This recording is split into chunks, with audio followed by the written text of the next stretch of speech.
ہم کریں گے ہر مظلوم کی حمایت۔ السلام علیکم ناظرین، میں ہوں حرین فاطمہ اور آپ دیکھ رہے ہیں حمایتی نیوز HD چینل۔ نظر ڈالتے ہیں آج کی اہم خبر ڈپٹی کمشنر شاہد عمران مارت نے ملکوال کے نواحی علاقے نورپور پیرم کے قریب دریا جہلم میں کشتی بیڑا ڈوبنے سے جاں بحق ہونے والے 6 افراد باشمول 4 بچے اور 2 خواتین کے جنازوں میں شرکت کی۔ ڈپٹی کمشنر نے افسوسناک حادثے میں جاں بحق ہونے والوں کے لواحقین سے اظہار افسوس کیا اور ان کی درجات کی بلندی کی دعا کی۔ یاد رہے کہ کشتی سگرپور سے ملکوال آ رہی تھی، جس میں تقریباً 35 افراد سوار تھے، جو کہ نواحی علاقے نورپور پیرا کے مقام پر الٹ گئی تھی۔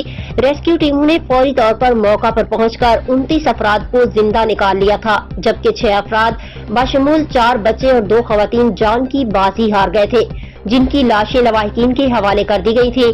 ڈپٹی کمشنر نے افسوسناک حادثے میں جاں بحق ہونے والوں کے لواحقین سے اظہار افسوس کیا اور انہیں ہر طرح کے تعاون اور مدد کی یقین دہانی کرائی۔ اب تک کے لیے اتنا ہی۔ مزید خبروں اور اپڈیٹ سے باخبر رہنے کے لیے دیکھتے رہیں حمایتی نیوز HD چینل۔